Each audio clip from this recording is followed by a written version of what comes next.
Is Tyler Shough the clear favorite for the NFL Rookie of the Year? We're going to break it down like a fraction here on the Louisiana Lunch Hour podcast.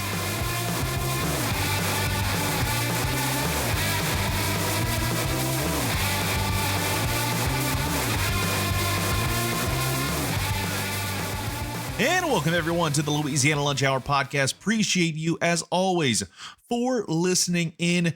And without a doubt, I think the biggest topic of the day has to be the NFL announcing its Rookie of the Year nominations. And obviously, we are definitely going to root for our own here in Tyler Shough. But I want to kind of take a little bit more of a critical POV to it when it comes right down to what we've seen over the course of the season with Tyler Shough taking over as the QB1 for the New Orleans Saints. He did a bang-up job. I'm never going to hate the guy for what he did. He did a fantastic job considering the situation that he was put in.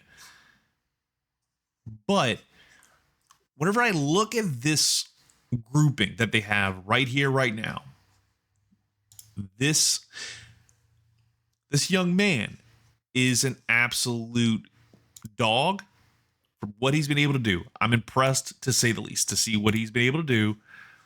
That said, I am just not necessarily sold on him when you compare him to everybody else in the group. And I'll explain why it's not necessarily cut and dry, at least whenever you think about it from the typical NFL fans perspective. I think the Saints fans are going to show up in droves to support their guy, and they should. They absolutely positively should. In fact, I threw a few of my votes in there as well.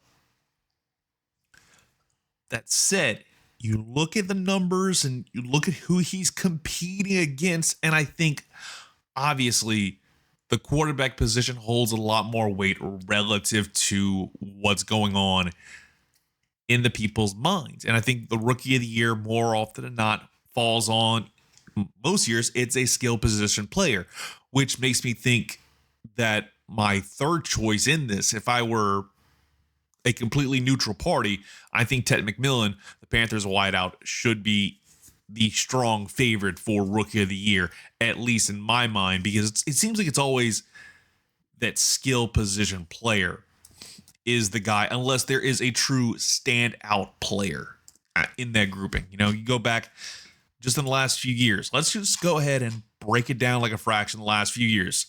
Obviously, the last two have been Jaden Daniels and CJ Stroud, two guys that are performing at a very high clip. Obviously, Jaden Daniels hurt last year.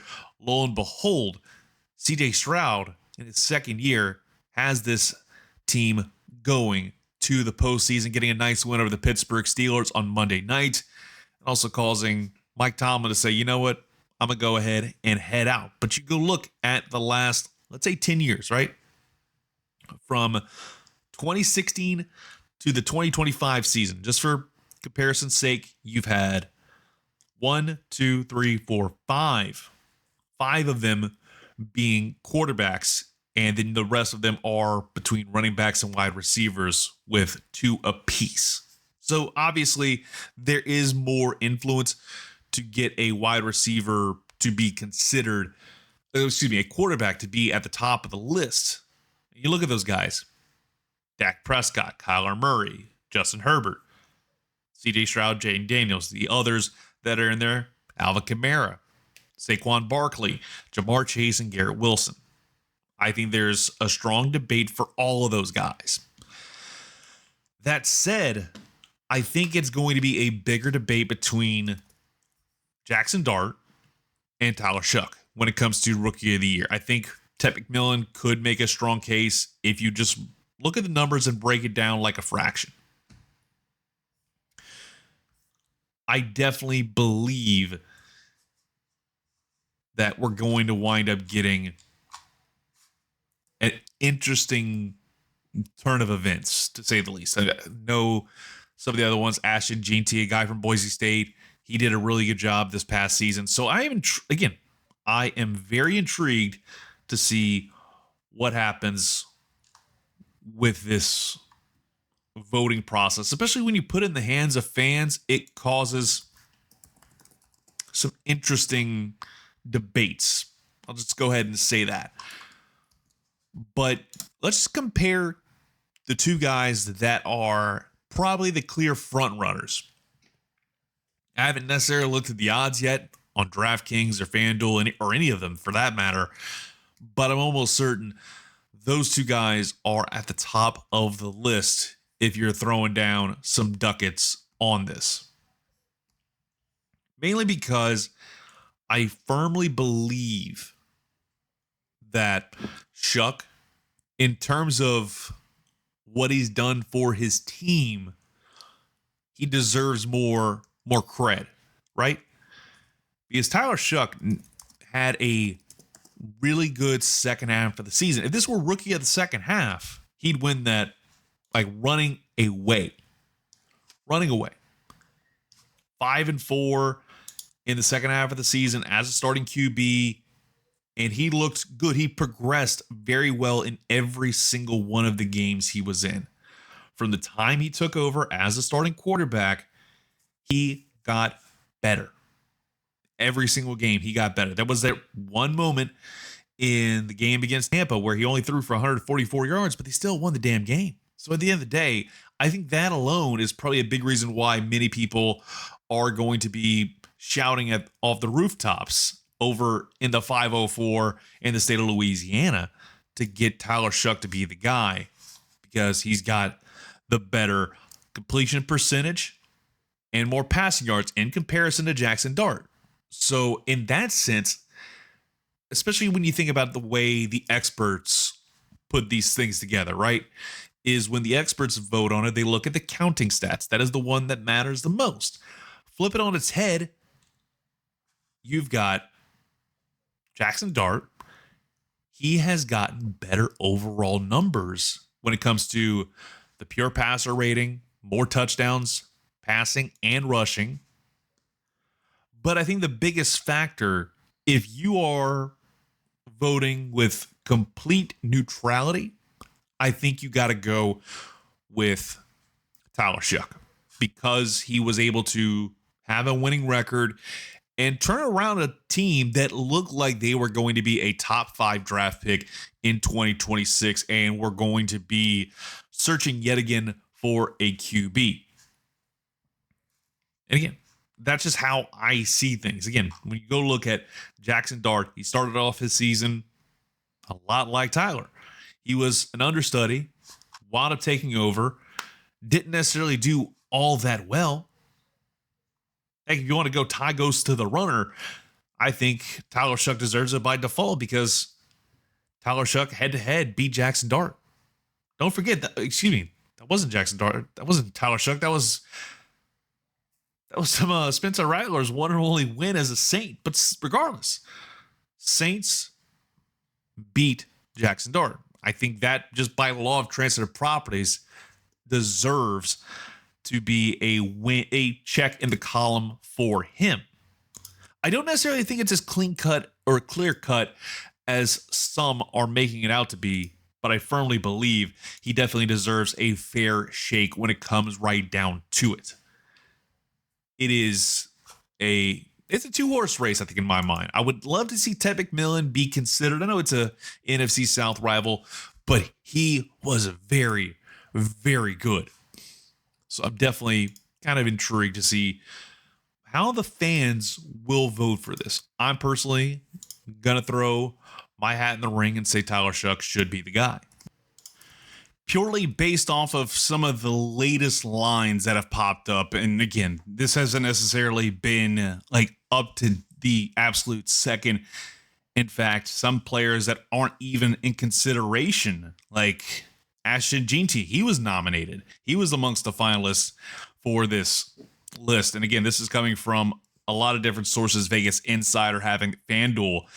Tyler Shough was plus 4,000 odds to win NFL Rookie of the Year. Ted McMillan was minus 20,000. This was listed as of January 8th on VegasInsider.com. They have a lot of different odds from across the sportsbook spectrum. I haven't seen an outright latest line, but hopefully in the next couple of days we'll have a look and see how things look from that perspective. It is just interesting to see it come down to a fan vote. We'll go ahead and kind of flip things over to LSU for a little bit, because obviously we've talked a lot about the transfer portal and getting a player like Sam Levitt. That is a massive move. That said, they are not done yet, not by a long shot, because they've gotten some players to come aboard and continue to be the number one team in the transfer portal. They have absolutely dominated in a lot of different fronts. Yes, they lost some players. Colin Hurley, he jumped over to Michigan. That just came out earlier today, but they've been able to find some very, very good players heading in to 2026 out of that portal. They have done a bang up job getting players to jump ship and stick around with LSU.